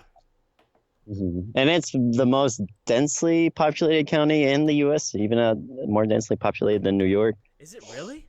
Los- I what? think so in terms of like total population. I always heard that Los Angeles was a sprawling city, unlike New York. What is? Well, yeah, I mean, there's just a lot of people, miles outside of the city as well. Uh-huh. No, wait, no, I just looked it up. The 50 most densely populated counties, New York County in New York, Manhattan Borough is number one, followed by Kings County, Okay. New York, which is Brooklyn, followed by Bronx County, followed by Queens County. So it's the top 5 counties are all New York. But those are all a lot smaller than how big is Los Angeles Right, County? but you said densely populated. Okay, well, we'll meet in the middle, like most densely large county. uh, okay. But Yes, I can say that. well, I mean, once again, we'll actually look at their graphs compared to Texas, Florida, and Arizona, which saw a similar rise. Now, Texas, Florida, and Arizona aren't in lockdown like California has been. California has never really come out of lockdown. They have the same Mhm. graphs, so lockdowns aren't effective like you're saying they are. I never said the lockdowns weren't affected. I don't think the lockdowns were effective. I think they did a lot more damage than they did good. I know. But I mean, going back to I mean, like I said, like the pandemic has been more of an issue for me than the election. Yeah, Um, but you're voting for the party that like. I mean, I don't want to tell you who to vote for because it's up to you. But mhm. you are going to vote for Joe Biden still, and I'm just wondering why at this point. What is it that makes you want to vote Democrat? The party that's rioting in the streets isn't the Republican Party. The party that Mhm. like botched this like COVID situation isn't the Republican Party. You look at the top 10 states that had the highest death tolls, 8 of the top 10 are all Democrats states. And yet we'll hear how the Republicans botched it. And like I just don't and like prior to the election, like the economy was going smoothly. I mean, sorry, not prior to the election, prior to the pandemic, the economy was running smoothly, and we're already facing like a V-shaped recovery. So the economy is recovering much faster than most people expected. So what is it about Trump and about the Republicans that you just cannot see yourself voting for? We also agreed that like in terms of the parties, the Republicans have become more moderate, and the Democrats have become more radical. I mean, a lot of it too is for me is like the environment, um, the wealth gap. A lot of that hasn't changed and it's become even worse Right, but the since wealthiest Trump people are became all elected. Democrats. What's that? But the wealthiest people are all Democrats. Like the like 8 of the top 10, like 8 or 9 of the top 10, like richest people in the country are all Democrats. Yeah. Are they actually though? We Or are they talked up. hypocrites? Yeah, they can be hypocrites, but they'll still vote Democrat. That just basically means that they're liars. It doesn't mean like if you vote in more liars, then basically you're going to get better results. Yeah, I mean, I guess it's easier for them Okay, I'm gonna to. I'm gonna I'm gonna bring up a stat for you. Okay, so what state is the most equal in the country? Oh, what state is the most equal? Yes. In like terms of financial equality? Yes.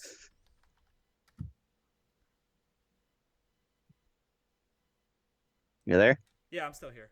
Which state would you say is probably in what would you think is the most best representative uh, of like income equality? Hmm, um, North Dakota? No, South Dakota. South Dakota's in the top 10, so you're not far off. But It's because everyone's poor there, and none of the rich people want to live there. Okay, but not all the states that I'm going to read to you are poor. All right. Okay, so the top 10 states. Okay, this is based on the Gini coefficient, which measures income equality. The top 10 states in this coefficient are, and I will read them. Sorry, I'm trying to find it. Okay, yes. Utah is number 1. Alaska, New Hampshire, Wyoming, Iowa, Hawaii, Nebraska, South Dakota, and Minnesota. So 8 of the top 10 Republican. Okay. Hawaii and Minnesota being the outliers. Ooh. And like what are the top, I mean, in terms of population, what are the largest suburban areas in the US? Ooh, I don't have that number. Largest suburban. I mean, okay, I'm going to type largest suburban populations. How about largest middle class? How large is the middle class? No, I'm just typing in largest middle class states. Okay, so here are the largest middle class states: Utah, Wyoming, North Dakota, Nebraska, Iowa, Alaska. So the top 6 are all Republican. Mm-hmm. But I'm talking about the largest suburban counties, not middle class. But why does that matter? In terms of the number of people, But we're talking about like percentage of population that meet the middle class standard of living. Are the rich people tend to live where there's a lot of people, or do they tend to live not where there's a lot of people? Well, the extremely wealthy tend to live in the hearts of the cities. The 1%ers? Yeah, the 1%ers. Mm-hmm. Yeah, that's what I'm getting at. I guess, so of the top 10 highest, once again, of the top 10 states that have the highest middle class, 8 are Republican, and then Nevada and Minnesota are the 2 outliers. Mm-hmm. Okay, so and you could argue that Nevada and Minnesota aren't really that far left. Right. Okay, so then we just destroyed the whole idea of wealth inequality as one of the stipulations why you're voting for Democrats. Because the states that have you have to factor in where all the rich people want to live. Why do we have to factor that If rich people don't, because they make up an overwhelming majority of how much money there is. But as long as people are living middle class lifestyles, why do you care if there's a super wealthy class? Because they would affect what the middle class would be. It would be skewed. I mean, so the states that have the biggest middle class are all voting Republican because they want the government out of their lives, and that you want to vote Democrat because that will help basically make it so the government's more involved in their lives and there will be I'm just saying the biggest divides in the world in terms of wealth equality are typically the countries that are most socialist. The most in terms of left-leaning economic policies. Cuba, Castro died a billionaire in a country where the average monthly salary for people is about $10 a month. Mm-hmm. So why give the government all the power to dictate wealth equality? They clearly don't care. Because when people get powerful, they don't want to enrich the underclasses. So let the underclasses just thrive for themselves. Give them the opportunities. Get the government out of their life. I forget what we're arguing about here. It's why I'm voting for Biden. Well, I'm wondering why you're voting for Democrat, because you said the 2 things that care about most is the environment and wealth equality. I just proved to you that wealth equality isn't that big an issue for Republican states. Republican states have an extraordinary amount of equality compared to Democrat states, where there is a clear class divide between rich and poor. So continuing to vote Democrat doesn't seem to change the problem. The states with the most amount of inequality, D.C., New York, Louisiana, that's a Republican, even though it's Democrat run right now, Connecticut, California, Florida, and New Jersey. Except for Florida, that's all Democrat. And it's where, I mean, if you total the number of people that live in those states versus the number of people that live in the right states, how much of a difference is there? Well, you probably got a point there that like the all the states at the bottom in terms of like wealth equality are lower populated states, but that basically speaks against the idea of urban living in general, which is always Democrat leaning.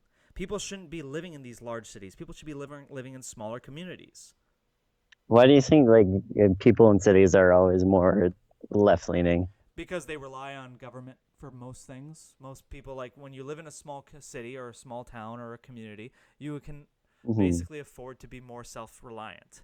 When you live in a big city, the taxes are very high and you need to depend on the government. So you need to depend on public transit. You need to depend on public resources like the police. That's why like rural people are way more into guns, is because like let's say in a theoretical situation, someone in the middle of the city gets attacked and they call the police. The police are going to be there within 10 minutes, no doubt. Now let's live in like the rural counties where you're sprawling and sparsely populated. Someone gets attacked in their home. You call the police.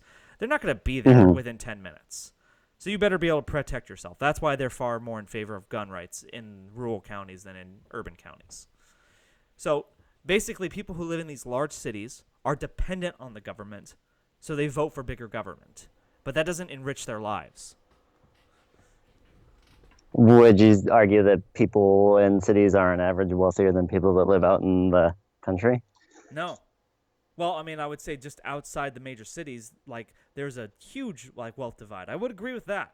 Inside the major cities, there's a huge wealth divide. But once again, that speaks that the democratic policies don't help people. I would say outside the cities, you tend to have Republican leadership, small towns, suburbia, and Hmm. rural counties. Probably in rural counties, you probably would say that like people are less wealthy, even though they have a lot more land. So it'd be a difficult thing to say. We think of like most farmers as like these people who are like like struggling to get by, but most of them have assets measuring in the millions almost. Well, they also get government subsidies as well. Right, and I'd be against that as well.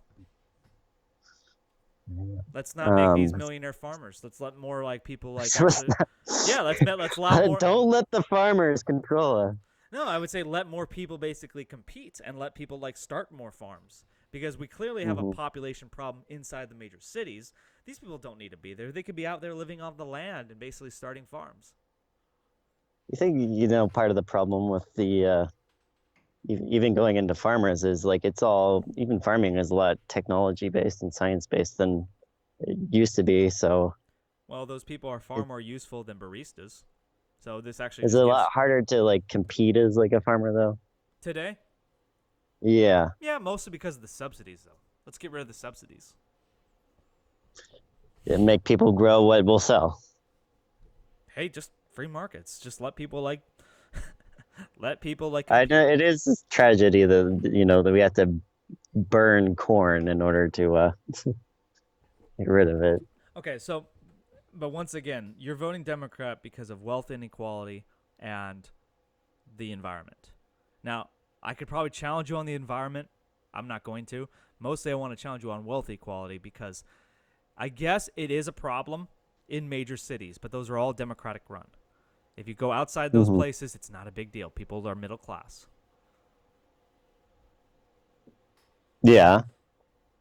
So I guess you'd want to say like, hey, it's a problem to me because I see it every day because I'm living in these major cities. But these major cities are run by Democrats. So voting more Well, how many people are living like paycheck to paycheck? a lot, Hmm.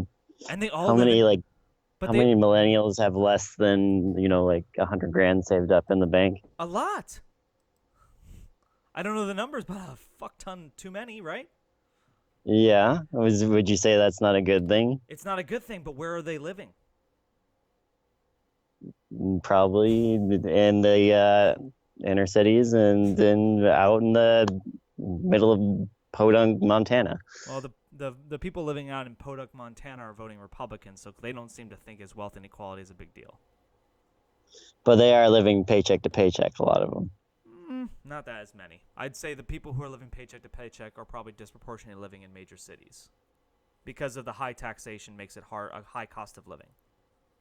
Now, why can't they do that out in the country? Why are they choosing to live in the cities? Is there just more opportunity there? Clearly not. Maybe there might be more opportunity there. I'm not sure. I mean, like Mhm. hold on, like we've been talking. Oh yeah, That almost. is one of our longer talks. Yeah, almost 2 hours. I don't want to cut it off because this is actually an engaging conversation. I feel like I'm breaking some ground. Um, I know you're not going to vote for Trump. I get it, but I just want you to question these things more because all these places that you talk about where you see these problems have been democratically run for like 50 years. And they haven't gotten better. In most cases, they've gotten worse. So the question is, should you keep voting in the party that seems to not care? Well, they might say they care, but it doesn't seem like they do much.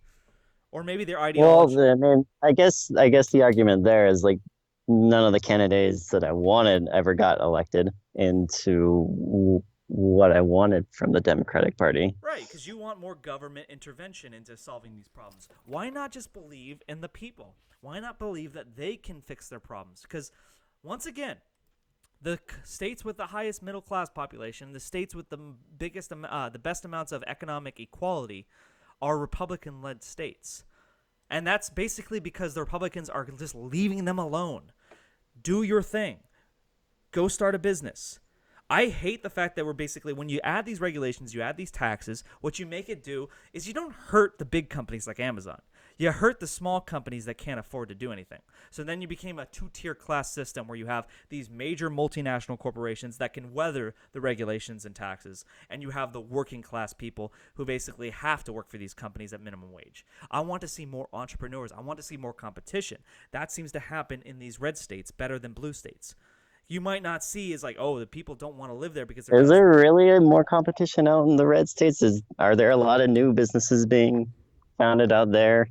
But there's probably a higher percentage of small businesses. I mean, if we're going to talk about like, are there like companies as big as Twitter emerging out of like rural Nebraska? No, not like that. But I bet you, if anything, there's a higher percentage of small businesses in Nebraska than there is in California. I mean, I just want to know like what kind of businesses are emerging out of these states. Well, it's probably just necessity businesses, basically construction businesses, and like Hmm. and markets and Subsistence farming. businesses, I mean, services. what's the problem with sustenance? I mean, sustainability versus growth. I mean, I got nothing against tech. I really don't. Hmm. But like, why is it that every business has to be about developing new technology? Why can't people just basically say, "I'm gonna be a contractor. I'm gonna be a plumber." I don't think there's anything wrong with that. Right, and that's Plumbers make good money. right. Exactly, exactly. That's my point. You can have a good standard of living doing these trades. And so why are people not choosing to do that? Is it because they're being told they have to go to a university and get a degree and Now you actually get in more to it. Now, that is what I think, but that's a subject for another podcast. Because we've been on the air for now for 2 hours, and I'm probably getting a little tired. I don't know about you. I'm thinking about opening up a beer. Okay, that sounds good. All right.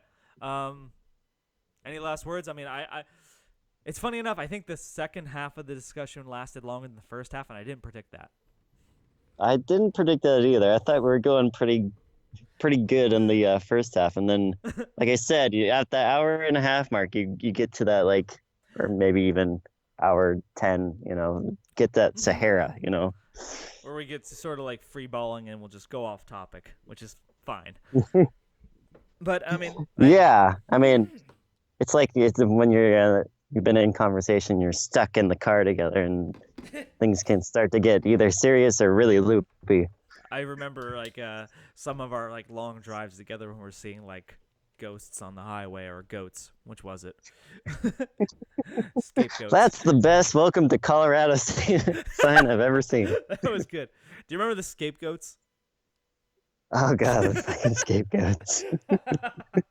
Good times, good times. We'll tell that story and others like when we start to do our life in review podcast series, which we're gonna do soon. Yeah, yeah. When you wanna tell the viewers, or should we start working on that? Or Yeah, okay. So to our regular listeners, all four of you, I should say listeners, yeah. Less than. uh, Tina and I are going to do a series of podcasts where we review our lives and the lives around us from 2008 and onward, year by year, where we discuss the events, cultural events, and the big moments in our own lives for year to year. Yeah, the storybook of our 20s. Exactly. I was looking forward to that. And we'll do that soon, but we'll have to wait till another week. So, Hmm. yeah. Tina and Karen do the tube. I'm Karen. This is Tina. Love it. All right. Adios. And stay safe and stay hydrated. We love y'all. Boom.